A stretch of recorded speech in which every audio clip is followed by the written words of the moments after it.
Everyone. आज हम electrochemistry के बारे में बात करेंगे और इलेक्ट्रोकेमिस्ट्री के पूरे टॉपिक को समझने की पूरी कोशिश करेंगे। पूरी कोशिश करेंगे कि हम चीज़ों को समझें और घर के ही डेली लाइफ एग्जाम्पल्स लेके चीज़ों को और ज़्यादा ऑब्जर्व करें और केमिस्ट्री समझ में आए एक्चुअली। यस, इलेक्ट्रोकेमिस्ट्री, उसके नाम में ही दो चीज़ें हैं। एक तो electric, that means a current, और एक है केमिस्ट्री। केमिस्ट्री मतलब केमिकल कंपाउंड्स।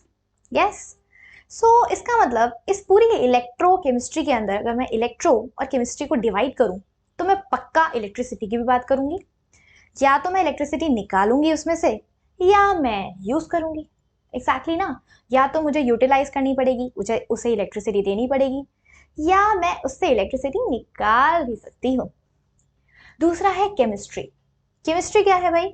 या तो मैं केमिकल कंपाउंड्स को बनाऊंगी या तो मैं केमिकल कंपाउंड्स को तोड़ दूंगी।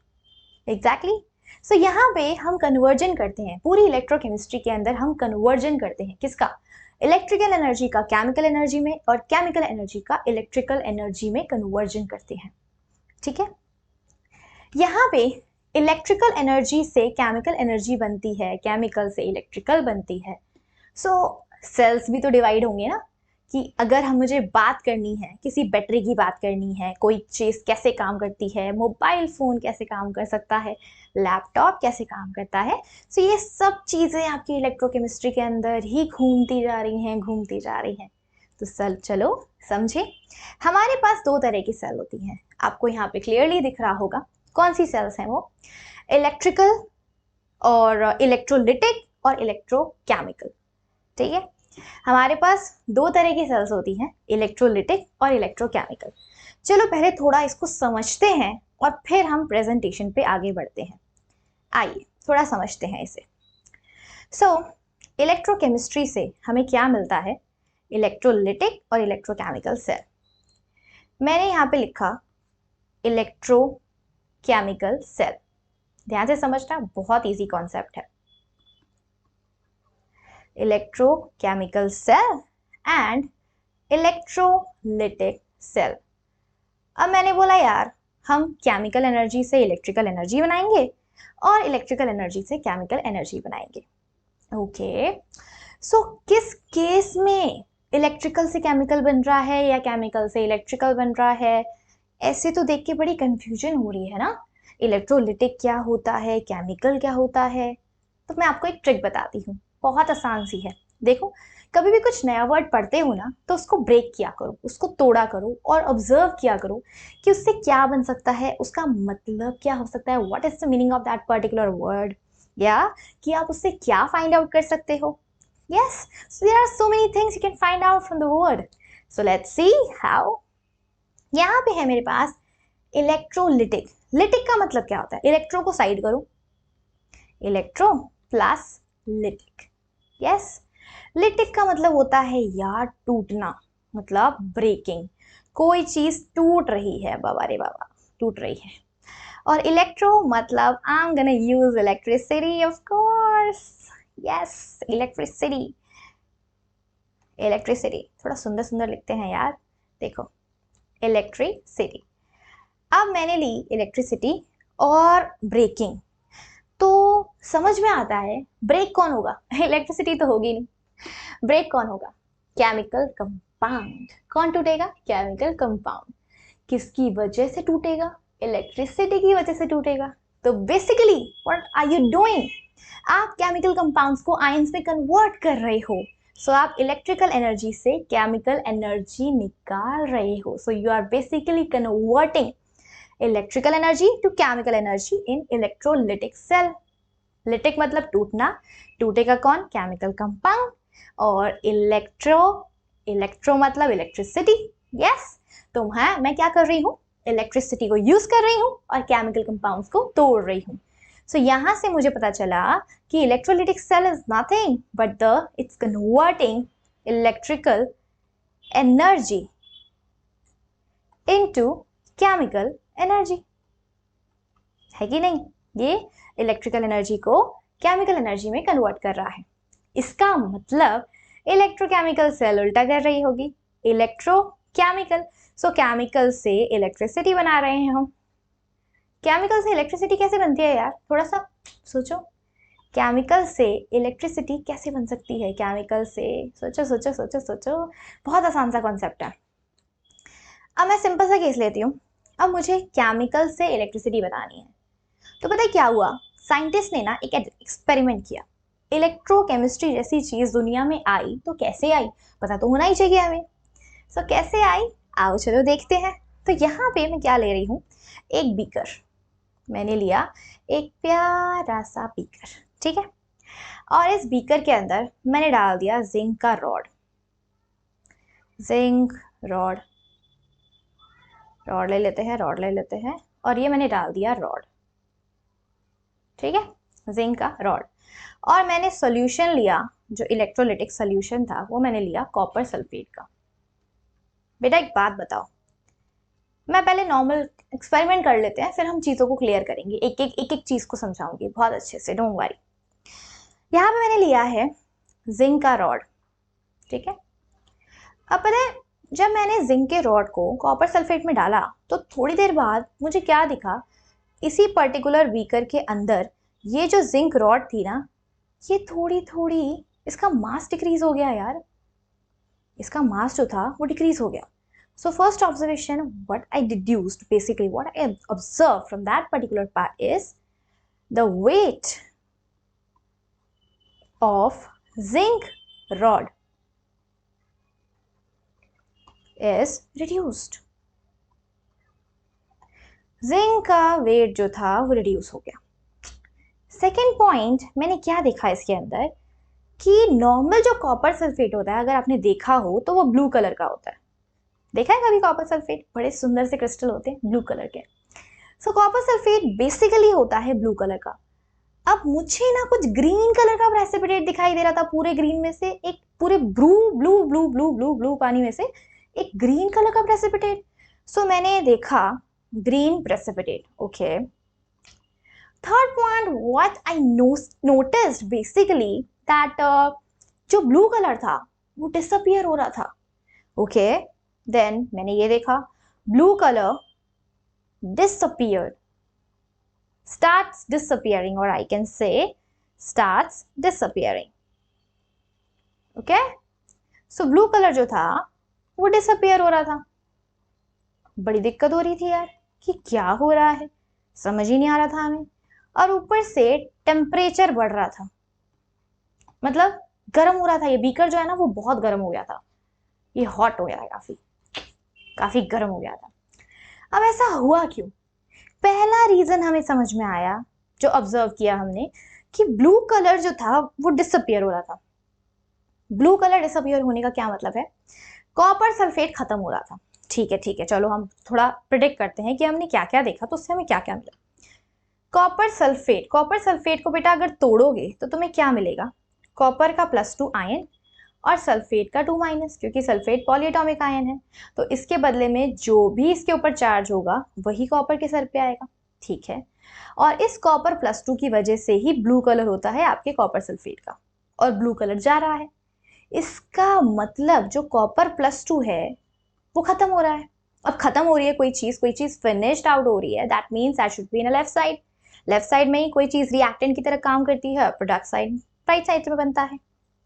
सेकेंड ऑब्जर्वेशन हमने देखी कि एक ग्रीन कलर का प्रेसिपिटेट बन रहा था, ब्राउनिश, थोड़ा ग्रीन कलर का, brownish green, okay. That's a, copper का कलर देखा है कभी, कॉपर का घर पे कॉपर होता है, देखा है कभी, ब्राउनिश जैसा थोड़ा ब्राउन ग्रीन कलर का होता है, brown green, little brown green, देखा है कभी, मैं बता देती हूँ, हाँ ऐसा होता है।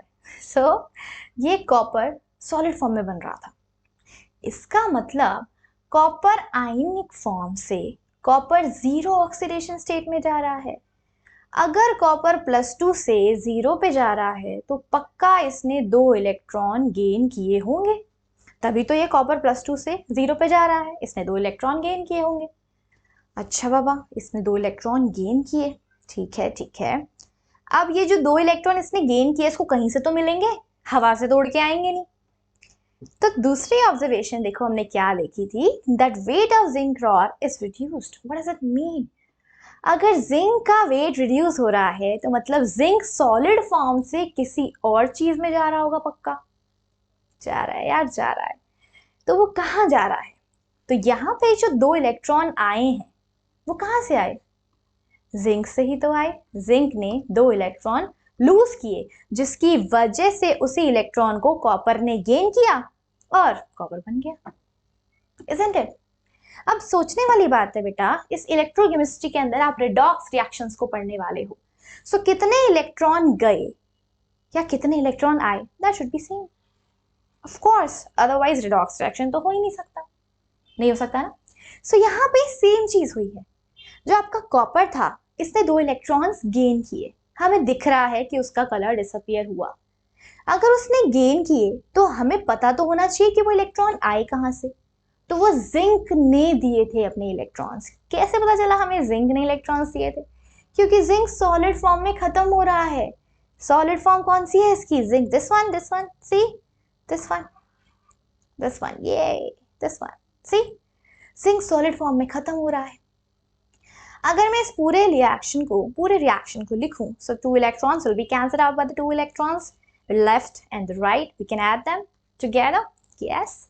So यहाँ पे बन क्या रहा है? copper plus 2 plus zinc give rise to zinc plus 2 plus copper।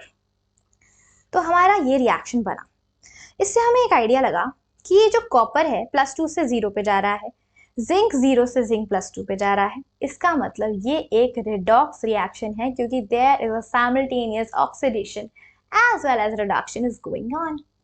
सो ये हो रहा है एक रिडॉक्स रिएक्शन। क्या हो रहा है? ये एक रिडॉक्स रिएक्शन हो रहा है। तब क्वेश्चन आता है, यहां से एक क्वेश्चन आता है कि क्या हम कॉपर के चम्मच को, या मैं बोलूं कॉपर का कोई भी यूटेंसिल आप लोगे, क्या आप उसको जिंक सल्फेट में या जिंक को, not the zinc sulphate, simple zinc, अगर आप कॉपर सल्फेट के सोल्यूशन में डालना चाहो तो क्या डाल सकते हो? नहीं डाल सकते हो, क्योंकि ये तो रिएक्ट कर जाएगा, सो अगर मैं सिंपल रिएक्शन लिखूं, इसका सिंपल रिएक्शन देखो मैं क्या लिखूंगी सिंपल रिएक्शन में, दैट मेरे पास था जिंक ने कॉपर सल्फेट के साथ रिएक्शन करके बनाया क्या? जिंक सल्फेट, और कॉपर अकेला रह गया। यही है ना, आप बचपन से पढ़ते हुए आ रहे हो, यही स्टेटमेंट पढ़ते हो, बिल्कुल ठीक बात है। अब यहाँ पे अगर कोई आपसे बोले कि जिंक कॉपर सल्फेट के साथ रिएक्ट करता है, तो यस वो रिएक्ट करता है, लेकिन ऐसा क्यों? वो क्यों रिएक्ट करता है? मुझे यहाँ दिख रहा है जो जिंक है उसके अंदर टेंडेंसी है कि उसने कॉपर को रिड्यूस किया है। क्या किया है जिंक ने? कॉपर को रिड्यूस किया है। अगर जिंक के अंदर टेंडेंसी है कि वो कॉपर को रिड्यूस करे, इसका मतलब जिंक किस तरीके से काम कर रहा है? एज अ रिड्यूसिंग एजेंट, क्योंकि उसने सामने वाले को रिड्यूस किया, उसको इलेक्ट्रॉन गेन करना सिखाया और खुद बदले में इलेक्ट्रॉन लूज करके बैठा है। सो इसका मतलब क्या है कि इस जिंक का जो पोटेंशियल होना चाहिए, जो रिडक्शन पोटेंशियल होना चाहिए, जो रिएक्टिविटी होनी चाहिए, वो ज्यादा होनी चाहिए कॉपर सल्फेट से। Zinc should be reactive. अगर जिंक के अंदर रिएक्टिविटी नहीं होगी तो वो कॉपर को डिस्प्लेस कभी नहीं कर पाएगा, कभी भी नहीं कर पाएगा। चलो घर पे ना एक एक्सपेरिमेंट ट्राई करना। तुम्हारे पास कॉपर है और तुमने उसे सोडियम क्लोराइड में डाल दिया। Sodium chloride is what? Nothing, it's a salt. कौन है भाई? ये सॉल्ट है। अब बनना क्या चाहिए? बनना चाहिए कॉपर क्लोराइड, और इसके साथ बनना चाहिए था सोडियम सॉलिड फॉर्म में, लेकिन ये तो होता ही नहीं। There is no reaction. ऐसा क्यों भाई? रिएक्शन क्यों नहीं हो रहा? ये बताती है हमें हमारी इलेक्ट्रोकेमिस्ट्री। सो अब शुरुआत हो रही है असली इलेक्ट्रोकेमिस्ट्री की। ये मैंने आपको समझाया कि आखिर आप इलेक्ट्रोकेमिस्ट्री का यूज करते क्यों। आपने सिंपल घर में कोई भी कॉपर का मटेरियल पढ़ा था, पड़े होते हैं यार, बहुत सारे कॉपर की चीजें होती हैं आपके घर में, चम्मच भी होते हैं, कभी कभी किसी के पास लोटी भी होती है, कभी देखा है किसी के पास, उनके पास होते हैं, बहुत लोग रखते हैं घर में। कुछ नहीं करना, उसको नमक पानी के सोल्यूशन में डाल के देखो, कुछ भी नहीं होगा। ऐसा क्यों? क्योंकि यहां से हमें आइडिया मिलेगा कि कोई रिएक्शन होता है, कोई रिएक्शन नहीं होता है। सो ऐसा क्यों होता है, ऐसा क्यों नहीं होता? उसके पोटेंशियल की वजह से ऐसा नहीं होता। तो अब हम सच में शुरुआत करेंगे इलेक्ट्रोकेमिस्ट्री की और समझेंगे चीज़ों को बहुत आसानी से और बहुत अच्छे से, क्योंकि इलेक्ट्रोकेमिस्ट्री हमें बताएगी भाई ये रिएक्शन नहीं हुआ तो क्यों नहीं हुआ, डिस्प्लेसमेंट नहीं हुआ तो क्यों नहीं हुआ, सामने वाला रिएक्टिव क्यों नहीं था। ओके और अगर रिएक्टिव था सो क्या करोगे आप उस चीज का। सो अब देखो, मैं एप्लीकेशन का पार्ट पढ़ती हूँ इसका। ये क्या करता है electrochemistry? This process is used in electroplating. The reaction carried out using the process of electrochemistry are energy effective and less polluting. Of course less pollution होता है। हम यहाँ पे अगर कभी भी तुम इलेक्ट्रिसिटी जनरेट करने की कोशिश करोगे केमिकल कंपाउंड से, तो क्या होगा? एनर्जी निकलेगी हीट की फॉर्म में, उसे इलेक्ट्रिसिटी में कन्वर्ट कर दो। कोई पॉल्यूशन मिला क्या आपको? वहां पे कम है as compare to other ways. It is use for the purification of metal. अब मेटल का प्योरिफिकेशन करना यहाँ कैसे पॉसिबल है? सिंपल सी चीज है, देखो कैसे हम प्योरिफिकेशन कर सकते हैं बहुत सारे मेटल्स का। यहाँ पे जैसे कि सिंपल सा कॉन्सेप्ट ले लेते हैं अगर हम, तो मुझे सोडियम को प्योरीफाई करना है, ठीक है, या फिर गोल्ड को प्योरीफाई करना है। क्या करना है? गोल्ड। मान लो गोल्ड जो है अपने क्लोराइड के साथ प्रेजेंट है, मैं चाहती हूँ भाई गोल्ड को प्योरीफाई करूँ, तो मैं यहाँ पे कोई भी इससे ज्यादा रिएक्टिव एलिमेंट लूंगी, जिससे कि वो क्लोरीन को डिस्प्लेस कर दे, गोल्ड को डिस्प्लेस कर दे क्लोरीन से, और गोल्ड आराम से हमें एकदम प्योरिटी के साथ मिल जाए, बिल्कुल ठीक है। सो यहां से हम इलेक्ट्रोकेमिस्ट्री को यूज करते हैं ताकि हम किसी भी मेटल को प्योरीफाई कर सकें, मेटल्स प्योरीफाई हो सके। तो यहाँ पे जो मैंने एक्सपेरिमेंट किया था, जो आपके साइंटिस्ट ने एक्सपेरिमेंट किया, इसके अंदर हमने एक रिएक्शन देखा था जिसके अंदर हमने देखा कि जो कॉपर है वो रिड्यूस हो रहा था और जिंक जो है वो ऑक्सीडाइज हो रहा था, एक रिडॉक्स रिएक्शन। अब मैंने एक पॉइंट लिखा था यहाँ पे कि यहाँ पे टेम्परेचर बढ़ रहा है। टेम्परेचर बढ़ रहा है का क्या मतलब है? ऑफ कोर्स टेम्परेचर बढ़ने का मतलब है कि ये एक तरह का एक्सोथर्मिक रिएक्शन है। कैसा रिएक्शन है? एक्सोथर्मिक रिएक्शन है।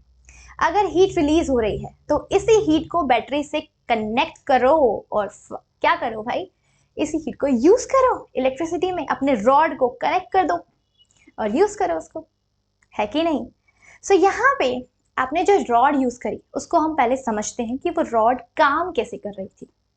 ओके सो मेरे पास ये जो रॉड थी, जिंक की जो रॉड थी, इसे हम कहते हैं, इस रॉड को हम बेसिकली कहते क्या है? इलेक्ट्रोड कहते हैं। क्या कहते हैं इसको? हम इसको कहते हैं इलेक्ट्रोड, ठीक है।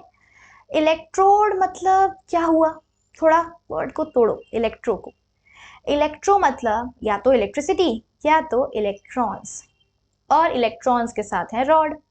इसका मतलब रॉड के ऊपर या तो इलेक्ट्रॉन जा रहे होंगे या रॉड इलेक्ट्रॉन दे रही होगी। दो ही चीजें हो सकती हैं, या तो इलेक्ट्रॉन जाएंगे या तो इलेक्ट्रॉन देंगे, दो ही चीजें हो सकती है। So electrodes are basically those rods which actually gain or lose electron. So I can say the surface of over which, what I can say, oxidation or reduction takes place. जिसके surface पे oxidation या reduction होता है उसी को हम electrode कहते हैं। समझ में आई आपको बात? ऑक्सीडेशन मतलब इलेक्ट्रॉन लूज हो गया, जैसे कि जिंक के साथ हो रहा था, जिंक की रॉड रिड्यूस हो रही थी साइज में, इसका मतलब जिंक ने इलेक्ट्रॉन लूज किया। और दूसरा हो सकता है रिडक्शन, रिडक्शन मतलब इलेक्ट्रॉन गेन हो सकता है। अभी हम देखेंगे आगे, चीजें बहुत क्लियर होने वाली हैं। चलो अब इलेक्ट्रोड्स दो तरीके के होते हैं। कौन से होते हैं? एक होता है एक्टिव इलेक्ट्रोड, एक होता है इनर्ट इलेक्ट्रोड। भाई दो तरीके के इलेक्ट्रोड्स हैं हमारे पास, एक है एक्टिव, एक है इनर्ट। एक्टिव वो होता है जो रिएक्शन में पार्टिसिपेट करता है। जैसे मैं बोलूं कॉपर सल्फेट है, जिंक सल्फेट है, कॉपर है, जिंक है, अब सिल्वर भी आ गया। तो अब मेरे पास सिल्वर भी एक मेटल है, जिंक भी एक मेटल है और कॉपर भी एक मेटल है। तो अब तीनों कंपटीशन करते हैं कि कौन जाएगा रिएक्शन करने, मैं, तू या वो, कौन जाएगा भाई रिएक्शन करने। अगर तीन तीन कॉम्पिटिटर हो आपकी क्लास के अंदर तो पता लगाना मुश्किल हो जाता है ना यार, कि टॉप कौन करेगा। टॉपर तो तीनों ही है, टॉप कौन करेगा। यहाँ पे भी सेम केस है। सो यहाँ पे एक्टिव इलेक्ट्रोड्स वो इलेक्ट्रोड्स होते हैं जो रिएक्शन में पार्टिसिपेट करते हैं, which participates in a reaction, in a reaction, जो रिएक्शन में पार्टिसिपेट करते हैं। और इनर्ट वो होते हैं जो पार्टिसिपेट ही नहीं करते, सिर्फ और सिर्फ ऑक्सीडेशन और रिडक्शन अपने सरफेस पे करवाने देते हैं और अपना आते हैं चले जाते हैं। जैसे कि कैटलिस्ट नहीं होता आपका, रिएक्शन में इन्वॉल्व नहीं होता, सिर्फ आपके रिएक्शन को स्पीड अप करने में आपकी हेल्प करता है। जैसे कि टीचर्स है कि नहीं, आपको बताते हैं कि आपकी सक्सेस कितनी दूर है, आपको कौन से पाथ से जाना चाहिए। Likewise these inert electrodes, okay, so ये पार्टिसिपेट नहीं कर सकते, ये नहीं करते, there is no participation by them, no participation, ठीक है, ये लोग पार्टिसिपेट नहीं करते। फॉर एग्जाम्पल, एग्जाम्पल क्या दे सकते हैं हम इनर्ट इलेक्ट्रोड का, देखो प्लैटिनम, प्लैटिनम का बहुत नाम सुना होगा आपने, इसको हम बहुत जगह यूज करते हैं प्लैटिनम को। और एक्टिव इलेक्ट्रोड में हम एग्जाम्पल ले सकते हैं सिल्वर का, ले सकते हैं जिंक का, ले सकते हैं। ये सब रिएक्शन में उतर जाते हैं और बोलते हैं भाई हम रिएक्शन करेंगे, हम करेंगे reaction. So will have to decide भाई कौन रिएक्शन कर सकता है, किसके अंदर टेंडेंसी ज्यादा है रिड्यूस होने की, किसके अंदर टेंडेंसी ज्यादा है ऑक्सीडाइज होने की, तो हम इस तरीके से पता कर पाते हैं। चलो अब इलेक्ट्रोड्स तो ठीक है, इलेक्ट्रोलाइट क्या होता है, क्या होता है ये इलेक्ट्रोलाइट। देखो इलेक्ट्रोलाइट वो होता है कोई भी ऐसा आयनिक कंपाउंड जो कि आपके आयंस दे सके। मैं बोलती हूँ कोई भी मॉल्टन स्टेट में ले लो आप, कोई भी स्ट्रॉन्ग इलेक्ट्रोलाइट, कोई भी इलेक्ट्रोलाइट, मैं आपको बोलती हूँ बेसिकली स्ट्रॉन्ग इलेक्ट्रोलाइट, ठीक है। आपको वो इलेक्ट्रोलाइट्स कंसीडर करने हैं जो रिएक्शन में जाके टूट जाएं, अपने आप टूट जाएं, उन्हें जबरदस्ती ना करनी पड़े, अपने आप पढ़ने वाले बच्चे हों हमारे पास, अपने आप टूट जाए, वो इलेक्ट्रोलाइट्स हमें चाहिए।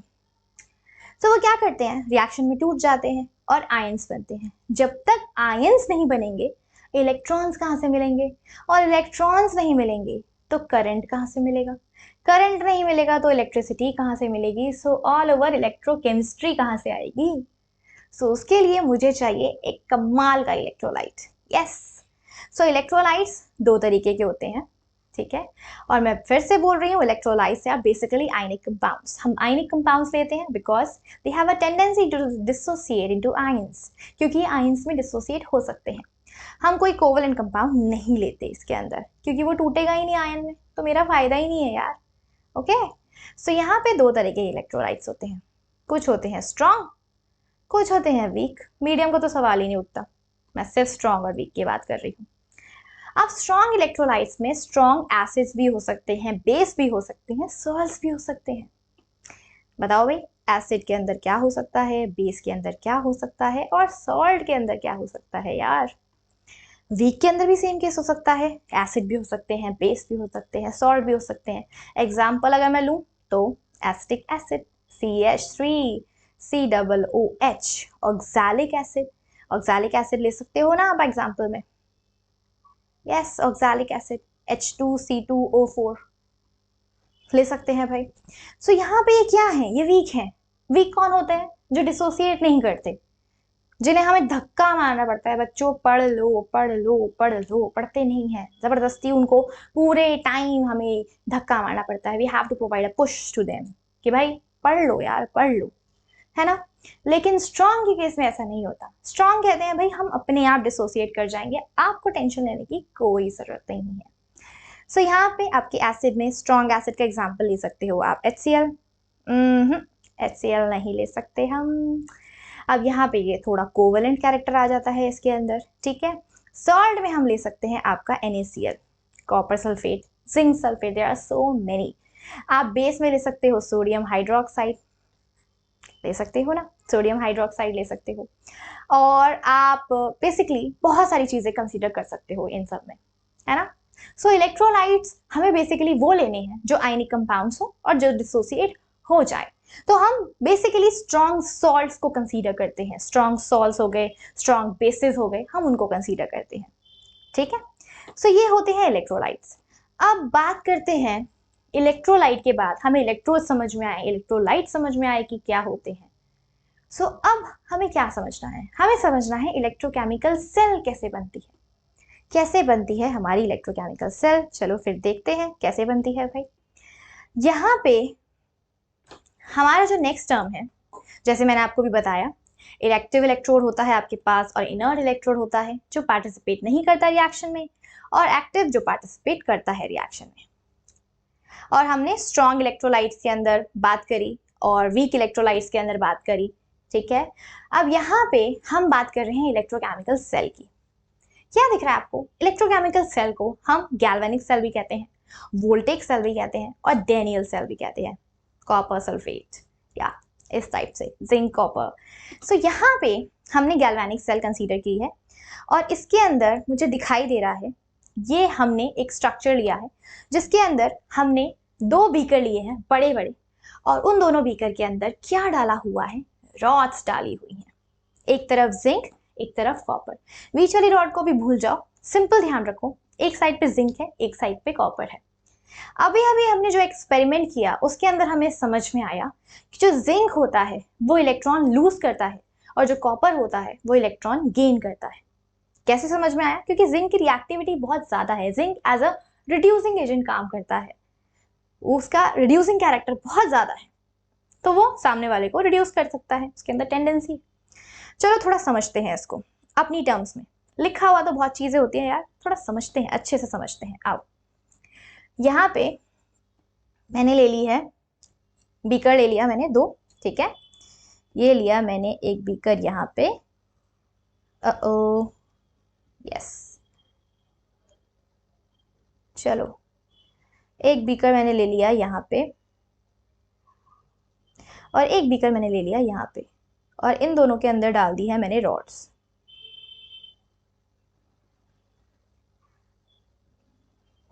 रॉड्स थोड़ी सी टेढ़ी मेढ़ी बन गई है बट काम चलाओ है यार। यहाँ पे ले रखा है मैंने जिंक और यहाँ पे ले रखा है मैंने कॉपर। इसमें लिया है मैंने कॉपर सल्फेट का सोल्यूशन लाइकवाइज, एंड इसमें लिया है मैंने जिंक सल्फेट का सोल्यूशन, ओके। और इन 2 रॉड्स को कनेक्ट कर दिया है through battery as well as voltage मैं सप्लाई कर रही हूँ। चलो कनेक्ट कर दिया। क्यों कनेक्ट किया? क्योंकि हमें पता था कि जब हमने जिंक और कॉपर सल्फेट को देखा तो उसमें से हीट निकल रही थी, तो उसको यार इलेक्ट्रिसिटी बनाने में यूज किया जा सकता है। कर सकते हैं ना उसका यूज? बिल्कुल कर सकते हैं, ठीक है। अब हमने देखा था कि जो जिंक है वो इलेक्ट्रॉन लूज कर रहा है और जो कॉपर है वो इलेक्ट्रॉन गेन कर रहा है। अब जिंक ने इलेक्ट्रॉन लूज किया, ओके, जिंक ने इलेक्ट्रॉन लूज किया। चलो इधर देखते हैं, जिंक ने इलेक्ट्रॉन लूज किया, ये देखो थोड़ा बड़ा कर देती हूँ मैं इसको, यस, यहाँ पे लिखते हैं, yes yes yes, here we got it now see have a look। थोड़ा स्ट्रक्चर अजीब सा था, ये थोड़ा अच्छा है, इसमें ज्यादा अच्छे से समझ में आएगा। देखो हमने जिंक लिया और जिंक ने इलेक्ट्रॉन लूज किया। बेटा जब इलेक्ट्रॉन उसने लूज किया तो वो इलेक्ट्रॉन जाएगा कहाँ पे? कॉपर के पास जाएगा। तो वो कहाँ से जाएगा कॉपर के पास? जिंक के रॉड से जाएगा, यहाँ से जाएगा आपका इलेक्ट्रॉन, यहाँ से जाएगा आपका इलेक्ट्रॉन, ये देखो यहाँ से जाएगा आपका इलेक्ट्रॉन। आपको क्लियरली दिखाई दे रहा है यहाँ पे कि जो जिंक है इसने अगर इलेक्ट्रॉन लूज किया तो जिंक का आयन बना और आयन जाएगा सोल्यूशन के अंदर। अगर आयन सोल्यूशन के अंदर चला गया तो इलेक्ट्रॉन कहाँ गया? कहाँ गया आपका इलेक्ट्रॉन? वो जाएगा जिंक की रॉड से कॉपर की रॉड की तरफ। अगर इस रॉड पे इलेक्ट्रॉन है तो इस रॉड को हम कहते क्या है? हम इस रॉड को बहुत तरीके का नाम देते हैं, हम इसको कहते हैं नेगेटिव इलेक्ट्रोड। दूसरा हम इस रॉड को कहते हैं, बिकॉज ये लेफ्ट साइड में है तो हम इसको कहते हैं लेफ्ट इलेक्ट्रोड। तीसरी चीज हमें पता है कि ऑक्सीडेशन हमेशा एनोड पे होता है। यहाँ क्या हो रहा है बेटा? ऑक्सीडेशन ही तो हो रहा है। जिंक ने इलेक्ट्रॉन लूज किया, सी हियर, जिंक ने इलेक्ट्रॉन को लूज किया। अगर जिंक ने इलेक्ट्रॉन को लूज किया है सो ऑफ कोर्स ऑक्सीडेशन हो रहा है, सो हम इसको कहते हैं oxidation electrode as well, oxidation electrode, ठीक है। इसके अलावा हम इसको और क्या कहते हैं, हम इसको कहते हैं एनोड टर्मिनल। सो बेसिकली अगर आप देखोगे सो LOAN, सो हम इसको ऑल ओवर लिखते हैं लोन, हम इसको ऑल ओवर क्या लिखते हैं, लोन। आप इस तरीके से माइंड में बिठा सकते हो, L for left, O for oxidation, A for anode and N for negative terminal. Yes, so यहां से हमें पता चला कि जिंक जो है वो एक तो ऑक्सीडेशन कर रहा है, और जब वो ऑक्सीडेशन करता है सो उसके रॉड पे आ जाता है नेगेटिव चार्ज, और ये जो नेगेटिव चार्ज है ये बताता है कि ये नेगेटिव टर्मिनल है हमारा। अब चलो ये इलेक्ट्रॉन गया, देखो आपको ये इलेक्ट्रॉन दिख रहा है, ये इलेक्ट्रॉन आपका जा रहा है जा रहा है जा रहा है जा रहा है, और ये फटाफट जाके कॉपर से चिपक जाएगा। कॉपर से चिपक जाएगा तो ये क्या बनाएगा, कॉपर 2+, 2 इलेक्ट्रॉन लेंगे जिंक के और बना लेंगे कॉपर। एग्जैक्टली देखो कॉपर 2+ ने 2 इलेक्ट्रॉन लिए और कॉपर बना लिया। सो क्या समझ में आ रहा है हमें यहाँ पे कि ये जो कॉपर 2+ है वो कहाँ से आया होगा, वो तो आयन से आया होगा, आयन का ही होगा ना कॉपर +2, तो रॉड पे, तो रॉड तो सॉलिड है, रॉड सॉलिड है, सॉलिड थोड़ी आयन होता है।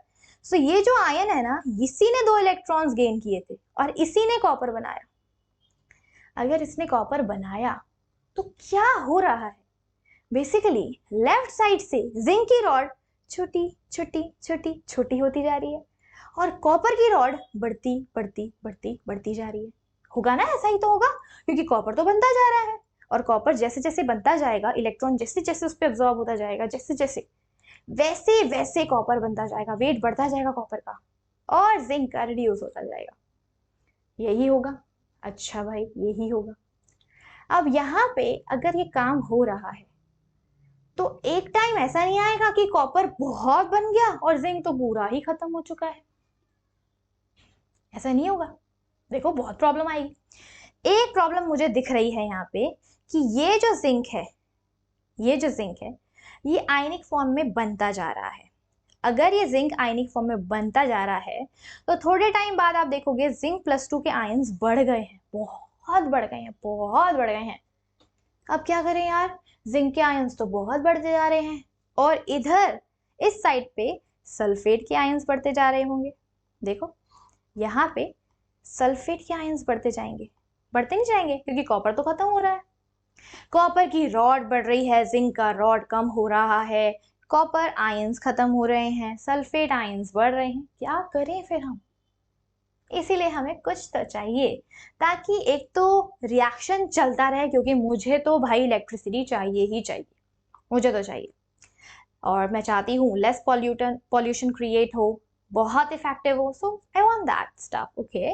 सो अगर हमें चाहिए ये सब चीजें तो हम ऐसा क्या करें कि ये यार काम भी बढ़िया करे और अपना काम भी बनता रहे। सो क्या करें, अब बात करते हैं इस सॉल्ट ब्रिज की। ये जो दिख रही है आपको सॉल्ट ब्रिज, ये क्या चीज है, क्या चीज है ये, क्या चीज है ये भाई, देखो क्या चीज है ये जो सॉल्ट ब्रिज है ना, मुझे क्यों चाहिए, मुझे दिख रहा है सल्फेट के जिंक के आयंस इधर बढ़ रहे हैं, इस साइड पे सल्फेट के आयंस बढ़ रहे हैं, तो उनको न्यूट्रल बनाना तो मेरा काम है ना।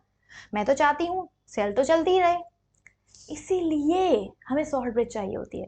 सॉल्ट ब्रिज केटायंस और एनायंस की बनी होती है। आप KCl यूज करते हो, बहुत कमाल का काम करता है वो, और यहाँ पे सोडियम सल्फेट यूज कर रहे हैं हम। तो होगा क्या, इस साइड पे जिंक बन रहा है, कौन बन रहा है, इस साइड पे जिंक बन रहा है। सो जहां पे जिंक ज्यादा बन रहा है, आयन ज्यादा बन रहे हैं, वहां पे सल्फेट डालते जाओ, सल्फेट कंप्लीट एकदम बनता जाएगा, जिंक सल्फेट बन जाएगा और फिर से टूट जाएगा आराम से, टेंशन ही नहीं आपकी। दूसरी तरफ जहां पे सल्फेट की आयंस बढ़ रहे हैं वहां पे आप डाल सकते हो सीधा सीधा सोडियम, तो सोडियम के आयंस इधर चले गए, सल्फेट के आयंस इधर चले गए और कमाल का रिएक्शन हो गया हमारे पास तो यार, क्योंकि न्यूट्रलिटी तो मेंटेन हो गई, इलेक्ट्रिकल न्यूट्रलिटी मेंटेन हो गई, ठीक है मेंटेन हो गई, ओके। अगर इलेक्ट्रिकल न्यूट्रलिटी मेंटेन हो गई, उसके अलावा मेरे और क्या काम है, देखो यहाँ पे नेगेटिव नेगेटिव चार्ज आ रहा था, negative charge, negative charge, negative charge, ठीक है। और जिंक के आयंस क्रिएट हो रहे थे, तो जिंक की वजह से पॉजिटिव पॉजिटिव पॉजिटिव पॉजिटिव आएगा, इधर भी positive positive positive positive positive. Yes, जब भी पॉजिटिव और नेगेटिव एक साथ आते हैं तो क्या हो जाता है? पोटेंशियल जनरेट होता है। क्या जनरेट होता है भाई? पोटेंशियल जनरेट होता है। और पोटेंशियल डिफरेंस जनरेट होता है, जिसकी वजह से क्या होता है? आपकी एक सेल है, ठीक है, मान लो आपकी एक सेल है, घर में बल्ब होते हैं ना, काम करते हैं, हम कहते हैं भाई इस बल्ब का ना इतना वोल्टेज है, इतनी वोल्टेज सप्लाई करता है, ये इतना करंट सप्लाई करता है। इसका मतलब क्या होता है? कभी जानने की कोशिश की इसका मतलब क्या होता है? ये पावर, इतना पावर का बल्ब है, क्या मतलब है इस चीज का? कभी कभी सुना है, कहते हैं कि अगर आप एसी चला रहे हो तो दो एसी दो रूम्स के एक साथ मत चलाया करो यार, ब्लास्ट हो जाएगा। क्यों कहते हैं ऐसा? एक ही एसी और अगर मैं बोलूं गीजर के, दोनों को एक ही सॉकेट में नहीं डालना चाहिए। क्यों कहते हैं ऐसा? भाई हर सेल का अपना एक वोल्टेज होता है जिसपे वो काम करता है।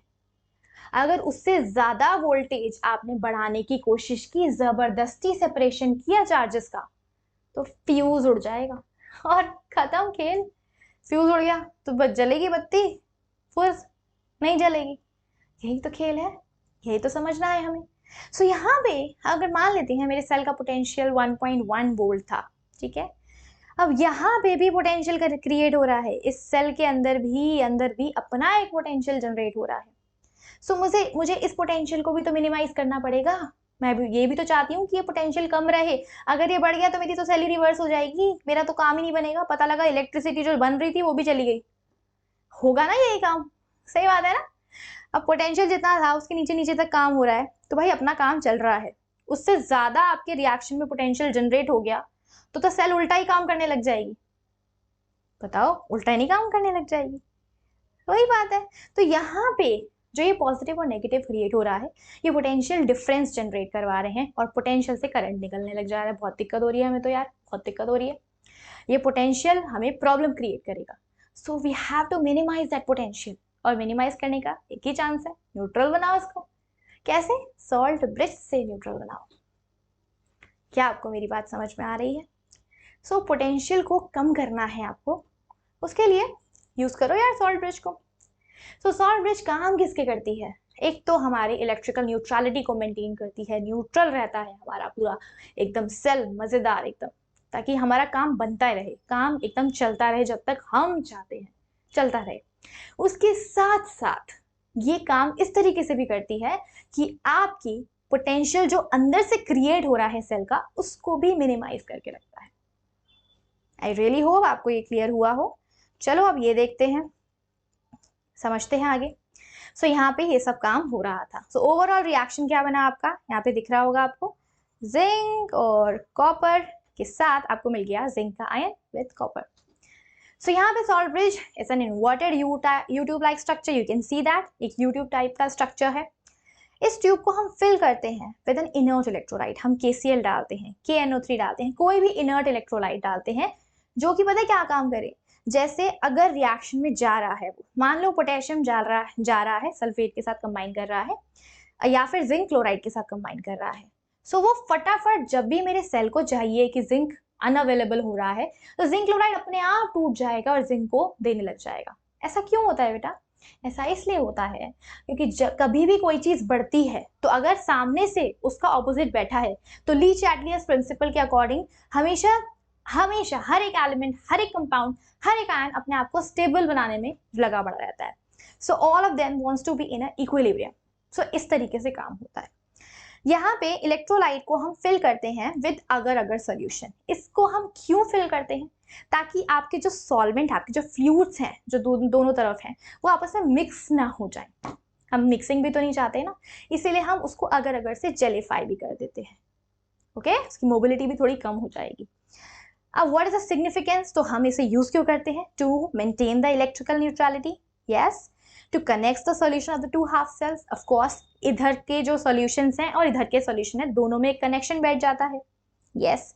और यहाँ पे डिफ्यूजन जो है, मतलब अगर एक सॉल्यूशन है, इधर जिंक, अगर एक सिंपल सी बात थी ना, इधर जिंक के आयंस बढ़ रहे थे, इधर सल्फेट के आयंस बढ़ रहे थे, तो जिंक और सल्फेट में क्या होगा? अट्रैक्शन, वो दोनों मिल जाते हैं एक दूसरे के पास जाके, मिल सकते थे ना। तो हमने क्या किया, अगर अगर से उससे जेलिफाई कर दिया ताकि वो एक दूसरे से दूर रहेंगे। हम चाहते हैं भाई हमारा काम बने, इन दोनों का काम थोड़ी बने। सो यहाँ पे और लिक्विड लिक्विड पोटेंशियल डिफरेंस को भी मेंटेन करता है। अब इलेक्ट्रोड पोटेंशियल क्या होता है, तो पहले हम रिप्रेजेंटेशन ऑफ सेल को करना सीखें कि सेल को रिप्रेजेंट कैसे किया जाता है। चलो आओ रिप्रेजेंट करना सीखें सेल को हमारे। यहाँ पे हम सेल को रिप्रेजेंट कैसे करेंगे, देखो यहाँ आ जाओ, देखो अब मैंने मान लिया मेरे पास था कॉपर, ठीक है, जिंक था ना यहाँ पे, यस। सो यहाँ पे था जिंक विद कॉपर +2, यहाँ से बना था हमारे पास zinc +2 and copper in the solid form, exactly यही था हमारे पास रिएक्शन। तो सेल को रिप्रेजेंट कैसे किया जाता है, हम लिखते हैं लेफ्ट हाफ सेल का लेफ्ट, फिर हम डालते हैं सॉल्ट ब्रिज, फिर हम लिखते हैं उसकी राइट साइड। लेफ्ट में क्या होता है बेटा, ऑक्सीडेशन, ऑक्सीडेशन, सो करते हैं भाई ऑक्सीडेशन। और राइट में होता है रिडक्शन, तो रिडक्शन वाला पार्ट लिखेंगे, और बीच में सॉल्ट ब्रिज, क्योंकि हमने देखी सॉल्ट ब्रिज क्या काम कर रही थी। तो हमें ऑक्सीडेशन लिखना है। ऑक्सीडेशन का क्या मतलब है, हमेशा ऑक्सीडेशन चार्ज बढ़ना चाहिए। सो ऑक्सीडेशन हो किसका रहा है, जिंक से जिंक +2 का। चलो देखें फिर, हम इसको लिखेंगे जिंक स्लैश जिंक +2, यस। अब जिंक +2 के साथ ब्रैकेट में लिखेंगे एक्वेस, क्योंकि ये एक्वेस है, उसके साथ साथ इसकी कॉन्सेंट्रेशन डिपेंडिंग दे रखी है कि नहीं दे रखी। सो अगर मुझे 1 मोलर दे रखी है तो मैंने लिख दी 1 मोलर। फिर आएगा सॉल्ट ब्रिज, क्योंकि ऑक्सीडेशन खत्म हो गया। अब रिडक्शन, तो रिडक्शन में कौन है, पहले लेफ्ट साइड देखो, कॉपर +2 से कॉपर बन रहा है, सो मैंने लिख दिया कॉपर +2, ठीक है, एक्वेस, यस, 1 मोलर, इसको भी कॉन्सेंट्रेशन 1 मोलर कंसीडर कर लेते हैं विद कॉपर। तो ये है आपकी सेल की रिप्रेजेंटेशन कंप्लीट। चलो एक और ट्राई करते हैं, सेल की रिप्रेजेंटेशन और सेल की इक्वेशन भी लिखना सीखते हैं, ठीक है, आ जाओ। सेल की रिप्रेजेंटेशन और सेल की इक्वेशन लिखना सीखते हैं। Yes, okay, let's take one example. So हम एग्जांपल लेते हैं और उसको कंसीडर करते हैं और समझते हैं सेल को रिप्रेजेंट कैसे किया जाता है। चलिए देखिए, यहाँ पे मैंने ले लिया बेटा, मान लो आयरन, ठीक है, आयरन लिया मैंने। अब आयरन जो था उसका हो रहा था ऑक्सीडेशन, आयरन जो है आयरन +3 में जा रहा था और 3 इलेक्ट्रॉन बना रहा था, ठीक है। और दूसरी तरफ था हमारे पास सिल्वर, जिसने 1 इलेक्ट्रॉन गेन किया और सिल्वर का सॉलिड बन गया, ठीक है भाई, बन गया। अब बेटा कभी भी सेल की इक्वेशन लिखनी होती है, कभी भी सेल की इक्वेशन लिखनी है, तो आपके इलेक्ट्रॉन्स हमेशा कैंसिल आउट होने चाहिए, क्योंकि सेल की इक्वेशन में कभी इलेक्ट्रॉन्स रिप्रेजेंट नहीं किए जाते। एक रिडॉक्स रिएक्शन तभी बनता है जब आपके इलेक्ट्रॉन्स ऑक्सीडेशन और रिडक्शन दोनों तरफ बराबर हो। सो बराबर करना तो हमारा काम है, तो चलो कोशिश करते हैं। यहाँ पे आयरन ने 3 इलेक्ट्रॉन्स लूज किए हैं और दूसरी तरफ सिल्वर ने सिर्फ 1 इलेक्ट्रॉन गेन किया है। तो अगर मैं सिल्वर से मल्टीप्लाई कर दूं 3 इलेक्ट्रॉन को, ठीक है, तो मुझे क्या मिलेगा, और दोनों को ऐड कर दूं। ऐड क्यों करूंगी बेटा, क्योंकि ये इलेक्ट्रॉन एक लेफ्ट साइड में है, एक राइट साइड में है, और वही तो हमें चाहिए ताकि वो कैंसिल आउट हो जाए। सो यहाँ पे हो गया आयरन Fe, ये हो गया 3Ag+, एग्जैक्टली, क्योंकि मैंने 3 से मल्टीप्लाई किया है तो पूरी इक्वेशन को मल्टीप्लाई करेंगे। 3 इलेक्ट्रॉन से 3 electrons cancel, then we left out with iron +3 with 3Ag, and this is nothing but my cell equation. ये है मेरी सेल इक्वेशन। सो सेल इक्वेशन के अंदर कभी भी इलेक्ट्रॉन्स नहीं आने चाहिए। अगर इलेक्ट्रॉन्स आए तो वो सेल इक्वेशन कंप्लीट नहीं है। ओके, जब भी दो एलिमेंट्स, जब भी दो कंपाउंड्स आपस में रिएक्ट करते हैं तो उनके इलेक्ट्रॉन्स कैंसिल होने ही चाहिए to complete the cell equation. अब इस सेल इक्वेशन का ट्राई करें, सेल रिप्रेजेंटेशन। चलो ट्राई करते हैं। सो सबसे पहले मुझे दिख रहा है यहाँ पे कि आयरन का हुआ है ऑक्सीडेशन, तो सबसे पहले क्या लिखा जाता है, ऑक्सीडेशन। सो पहले हम आयरन का लेफ्ट पार्ट लिखेंगे, आयरन स्लैश डाला मैंने, राइट पार्ट क्या है, Fe+3, okay, and then aqueous, concentration नहीं दे रखी सो मैं नहीं लिखूंगी, double which is salt bridge, double slash, yes, okay. And then यहाँ पे मेरे पास क्या है, दूसरी तरफ रिडक्शन। रिडक्शन किसका हो रहा है, Ag का, Ag में हो रहा है। सो हम डायरेक्टली लिख सकते हैं इसमें स्टेशियोमेट्री को लेने की जरूरत नहीं होती। सो मैंने लिखा लेफ्ट साइड में कौन है, Ag प्लस और aqueous, yes, slash Ag which is your solid. यहाँ सॉलिड भी लिख सकते हो आप, आयरन के साइड में भी सॉलिड लिख सकते हो। सो ये हो गई आपकी सेल की रिप्रेजेंटेशन। क्या है भाई, ये सेल की रिप्रेजेंटेशन। सो क्या आपको समझ में आया कि सेल को रिप्रेजेंट और इक्वेशन उसकी कैसे लिखते हैं? क्लियर, बिल्कुल अच्छे से क्लियर है, गुड। चलो अब आगे बढ़ते हैं और चीज़ों को और समझते हैं। अब यहाँ पे क्या है, सेल की रिप्रेजेंटेशन तो हमने समझ ली। दूसरा केस क्या है, इलेक्ट्रोड पोटेंशियल, जो मैंने अभी अभी आपको बताया कि पोटेंशियल जब भी डिफरेंस क्रिएट होता है, कब क्रिएट होता है, जब हमारे पास लेफ्ट साइड में जो नेगेटिवली चार्ज्ड एक रॉड था, जिंक का रॉड, उसके साइडों में जिंक के आयंस क्रिएट हुए। सो पॉजिटिव नेगेटिव दो क्रिएट हो रहे थे, जो कि आपको यहाँ पे नजर आ रहा होगा। ये देखिए ध्यान से, आपको नजर आ रहा है, ये देखिए पॉजिटिव नेगेटिव, इलेक्ट्रॉन इलेक्ट्रॉन।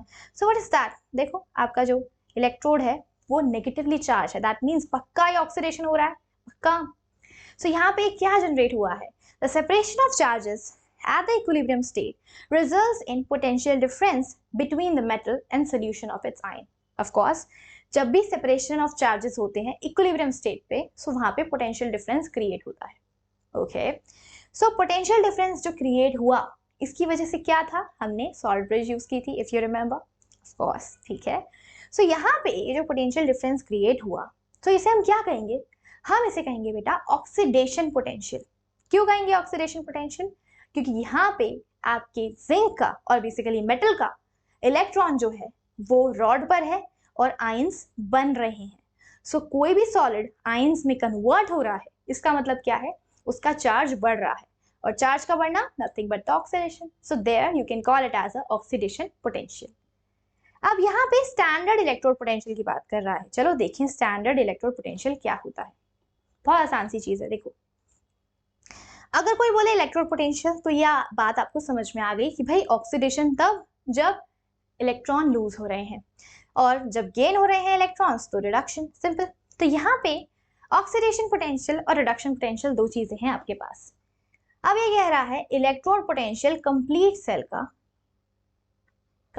का क्या होता है, इलेक्ट्रोड पोटेंशियल, और I can say standard electrode potential. Standard का मतलब क्या होता है, स्टैंडर्ड का नाम सुना है, क्या मतलब होता है इस चीज का, स्टैंडर्ड मतलब there should be specification, rules regulation लगा दो किसी के ऊपर, स्टैंडर्डाइज कर दो किसी चीज को, मतलब ये प्योर है।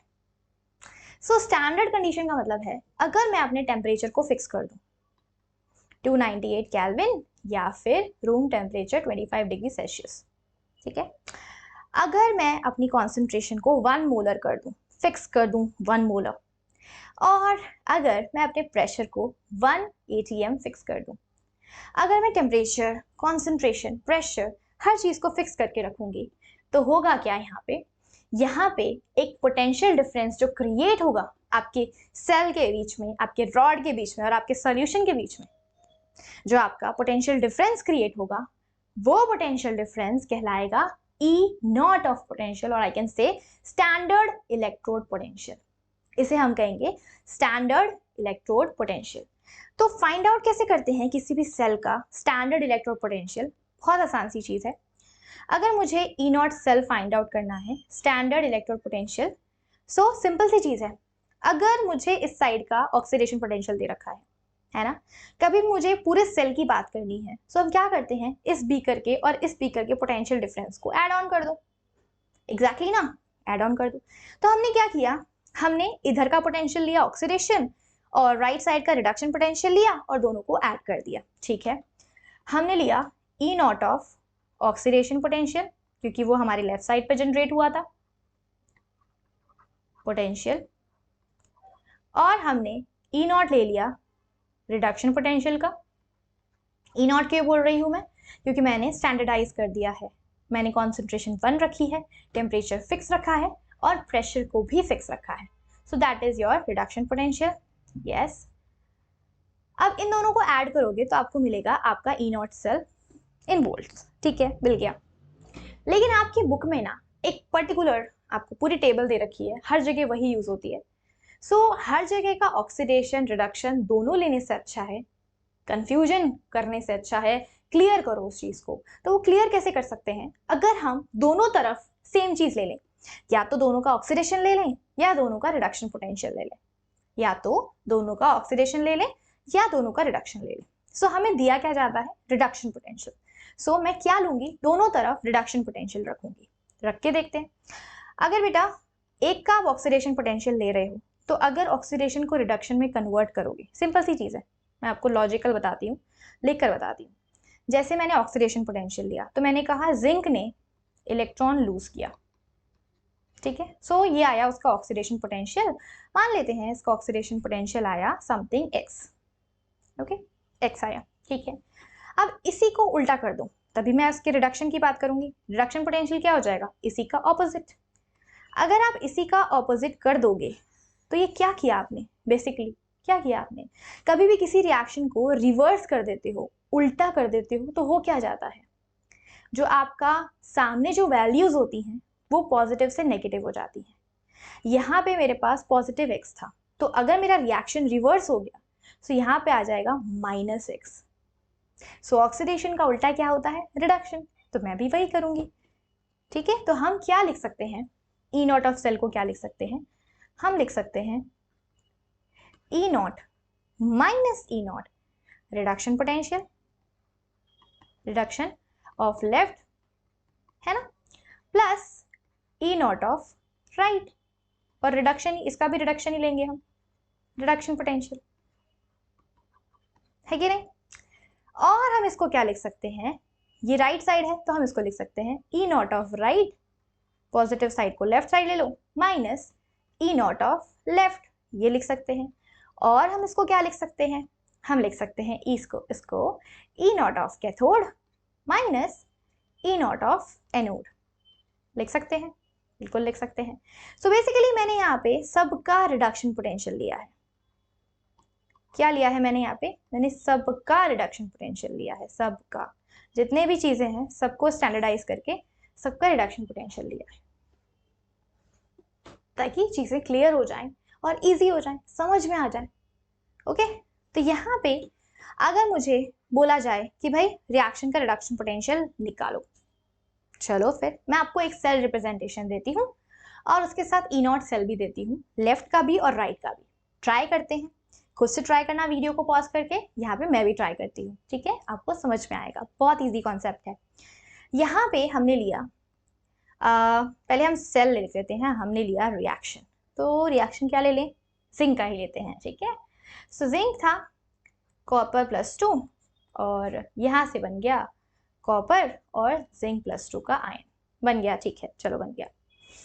अब यहाँ पे मैंने आपको दे रखा है E not of zinc to zinc +2, ध्यान से देखना, मैं नॉर्मली ले रही हूँ, आप इसे कंसीडर मत करना, 0.59 वोल्ट।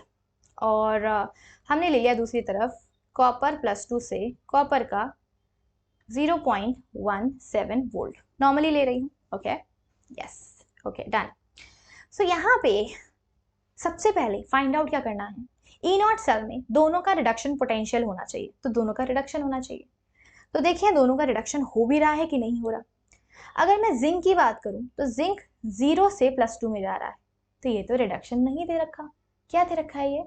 ये तो ऑक्सीडेशन दे रखा है, ये तो गड़बड़ हो गई, ये तो ऑक्सीडेशन दे रखा है, हमें इसे रिडक्शन बनाना पड़ेगा। तो हम क्या कर सकते हैं? हम सिंपल लिखेंगे ई नॉट ऑफ जिंक +2 से जिंक, 2 से 0 मतलब oxidation charge come, that is reduction. क्या हो जाएगा? नेगेटिव का पॉजिटिव, 0.59 वोल्ट। दूसरी तरफ यहाँ पे ये ई नॉट +2 से 0 ही जा रहा है, तो यार ये तो बिल्कुल सही दे रखा है, इसमें हमें परेशान नहीं किया लोगों ने, तो ये दे रखा है डायरेक्टली 0.17 वोल्ट। अब आइडेंटिफाई करना है कौन लेफ्ट, कौन राइट, कौन कैथोड, तो कौन एनोड। यहाँ पे मुझे क्लियरली दिख रहा है जिंक का हो रहा है ऑक्सीडेशन। अगर जिंक का ऑक्सीडेशन हो रहा है तो ऑक्सीडेशन होता कहाँ है? लेफ्ट साइड पे। किस में से किसको माइनस किया जाएगा? कॉपर में से जिंक को माइनस करेंगे, तो चलो माइनस करें। ई नॉट ऑफ सेल क्या आएगा हमारे पास? वो आएगा ई नॉट ऑफ कैथोड, हमेशा राइट डाउन, हमेशा लिखना है आपको, ऑलवेज राइट इट डाउन, ताकि आपको याद हो जाए। सो ई नॉट ऑफ कैथोड क्या है बेटा? कैथोड क्या है भाई? कॉपर। कॉपर कौन है? 0.17 और जिंक क्या है? 0.59। ठीक है, सो ओवरऑल हमारा आंसर जो आएगा 9 में से 7 गए 2 4 0.42 नेगेटिव। यस, यही आंसर आएगा हमारे पास। और ये मैंने नॉर्मली लिया है, ये वैल्यूज होती नहीं है, जस्ट फॉर आपको समझाने के लिए, ओके, ताकि आपको समझ में आए कि ई नॉट सेल निकाला कैसे जाता है। ओके, अब हमारी जो इलेक्ट्रोकेमिस्ट्री है हमें समझा देती है, ठीक है भाई, ई नॉट सेल किसी भी स्टैंडर्ड कंडीशन पे कैसे निकाला जाता है। अब रिएक्शन कहता है कि भाई रिएक्शन होगा कि नहीं होगा। हमें पता करना है कि भाई इलेक्ट्रोकेमिस्ट्री के अंदर मैंने सिंपल काम किया, कॉपर को डाला सोडियम क्लोराइड के अंदर, तो क्या कॉपर के अंदर इतनी टेंडेंसी है कि वो सोडियम को डिस्प्लेस कर पाए? क्या कॉपर के अंदर इतनी टेंडेंसी है कि वो सोडियम को रिड्यूस कर पाए? क्या कॉपर एक रिड्यूसिंग एजेंट की तरह काम कर सकता है? तो ये कैसे पता करें? कैसे पता कर सकते हैं? सिंपल सी चीज है, डेल्टा जी से। सो डेल्टा जी क्या होता है? ये बताता है हमें spontaneity of a reaction. Spontaneity क्या होती है भाई? कोई रिएक्शन होगा, कोई रिएक्शन नहीं होगा, ये तो जरूरी है ना बताना। तो चलो देखें स्पॉन्टेनिटी क्या होती है। स्पॉन्टेनिटी आपकी रिएक्शन की थर्मोडायनेमिक्स बताती है। ओ स्पॉन्टेनिटी, यस, स्पॉन्टेनिटी रिएक्शन की कौन बताती है? Thermodynamics. Thermo heat dynamics and motion, yes. तो देखिए भाई स्पॉन्टेनिटी कैसे पता चलती है। सो डेल्टा जी जो है हमारी होती है gives free energy which is a useful amount of energy. मैं बोलती हूँ इतनी एनर्जी जो आप यूजफुल काम कर सकते हो जिस चीज से। अगर आपके पास एनर्जी है काम करने की तो वही स्पॉन्टेनिटी है। अगर तुम्हारे पास एनर्जी ही नहीं है तो तुम कहाँ से काम करोगे यार? नहीं कर सकते ना। सो डेल्टा जी जब भी नेगेटिव आता है सो हमारा रिएक्शन फिजिबल होता है, या मैं दूसरी टर्म्स में बोलूँ तो स्पॉन्टेनियस होता है। सो ये डेल्टा जी कहाँ से आता है और मैं इसको ई नॉट सेल से कैसे कंबाइन कर सकती हूँ, कैसे यूज कर सकती हूँ? आओ देखें कैसे यूज कर सकते हैं। स्पॉन्टेनिटी को कैसे बताता है? कोई भी रिएक्शन स्पॉन्टेनियस है या फिजिबल है तो कैसे पता चलेगा? आपने फिजिक्स में एक फॉर्मूला पढ़ा होगा विच इज व्हाट? वोल्टेज होता है आपका वर्क डन अपॉन चार्ज। क्या होता है बेटा voltage? It's nothing but the work done upon charge. और वर्क डन को मैं क्या लिख सकती हूँ? मैं लिख सकती हूँ वर्क डन को nothing but the delta G. The change in energy is nothing but the work done. Yes, तो मैं यहाँ पे लिख सकती हूँ voltage is equals to delta G upon Q. अब इस पूरी केमिस्ट्री के अंदर, पूरी इलेक्ट्रो के अंदर हम यूज क्या कर रहे हैं? इलेक्ट्रॉन्स को यूज कर रहे हैं। सो चार्ज में भी हम किसकी बात करेंगे? इलेक्ट्रॉन्स की बात करेंगे। तो चलो इलेक्ट्रॉन्स की बात करते हैं। सो यहाँ पे मैंने लिया सबसे पहले चार्ज ऑन वन इलेक्ट्रॉन। एक इलेक्ट्रॉन पे चार्ज कितना होता है? कितना होता है भाई? 1.6 इंटू 10⁻⁻19 कूलम। अब यही चार्ज अगर मुझे एक मोल पे निकालना पड़े तो क्या हो? 1 मोल इलेक्ट्रॉन। कितना होगा charge on 1 mole of electron? बताओ भाई। 6.023 into 10⁻⁻23 into, not minus, it's positive, give me a second, yes, into 1.6 into 10⁻⁻19 coulomb.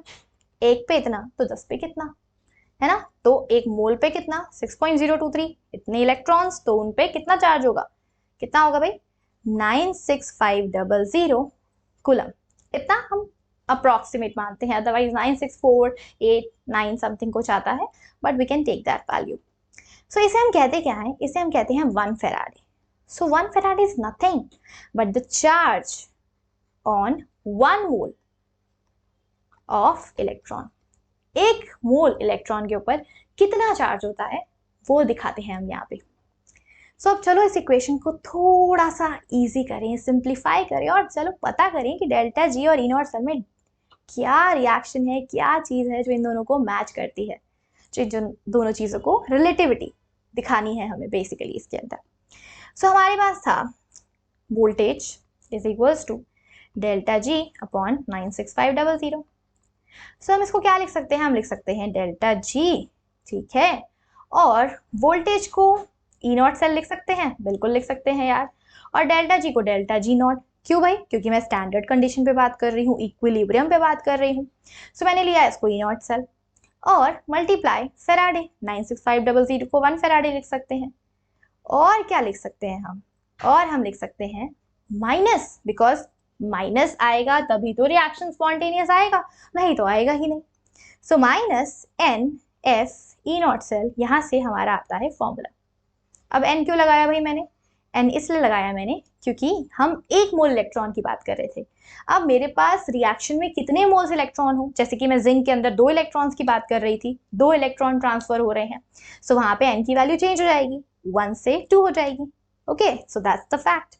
सो यहाँ पे हम बेसिकली देख सकते हैं डेल्टा जी नेगेटिव आएगा और ई नॉट सेल अगर पॉजिटिव आएगा तो ही रिएक्शन होगा, नहीं तो नहीं होगा। स्पॉन्टेनियस तभी होगा रिएक्शन जब आपका डेल्टा जी नेगेटिव आएगा। So ultimately E not cell को पॉजिटिव आना ही पड़ेगा, ई नॉट सेल को पॉजिटिव आना ही पड़ेगा, अदरवाइज कोई चांस नहीं है उसके पास। There is no chance, chance ही नहीं है, खत्म हो गया यार, खत्म हो गया, है कि नहीं? सो आई रियली होप आपको इस चीज़ में समझ में आया हो, इस वीडियो के अंदर समझ में आया हो कि आप इलेक्ट्रोकेमिस्ट्री को कैसे पढ़ सकते हो और इलेक्ट्रोकेमिस्ट्री के अंदर रिप्रेजेंटेशन कर सकते हो, कैसे सेल को रिप्रेजेंट कर सकते हो, इक्वेशन कैसे फाइंड आउट कर सकते हो, स्पॉन्टेनिटी कैसे बता सकते हो, कोई भी रिएक्शन स्पॉन्टेनियस है या नहीं है वो कैसे बता सकते हो। So I really hope you guys enjoyed it a lot. So मिलते हैं नेक्स्ट वीडियो में, we'll see you soon. Okay, bye bye.